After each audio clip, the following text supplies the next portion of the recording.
band I'm going to be talking about is the Foo Fighters. The history behind the Foo Fighters is kind of complicated because Dave Grohl came from Nirvana after it was disbanded because of one of the members' suicides. Dark topic, but he wasn't sure if he wanted to continue with music after that. So he decided to just lay low and he created his own single project. And he didn't want people to figure out that this old Nirvana member is going off to make his own band. So he named the band of himself the Foo Fighters. And the Foo Fighters originally came from UFOs from like World War II. And whenever people would see these UFOs, they were actually called Foo Fighters. So he decided to call the band name Foo Fighters.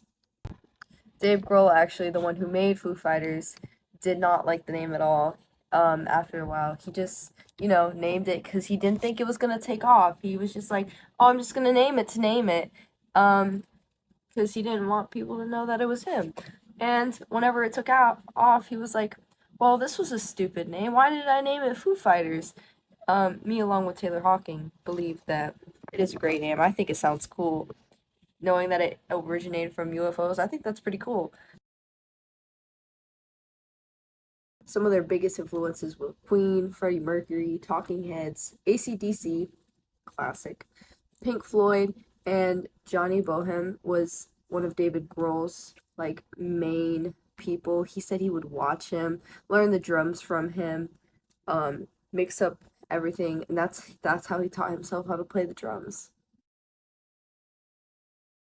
So, as I said before, Foo Fighters began with David Grohl as a one-man project, old drummer from Nirvana, a band that had just disbanded. They were very unique for mixing all these different type of musics together, like heavy metal rock with guitars, with this pretty melody, and then punk music. All of them were mixed together in these different songs. Like an example is The Pretender, Everlong, which is one of their top songs. Personally, one of my favorites too. So, um, that played a big role in their diversity and uniqueness in their music. A lot of it came from also Queen and Pink Floyd. Their mix in songs, because if you listen to Queen, a lot of their songs are like do do do do do. They wanted to take that same influence and put it in their own style. Their first drummer was originally William Goldsmith, and he was replaced by Taylor Hawkins. William Goldsmith couldn't keep up with Dave Grohl's perfectionism, as he would say.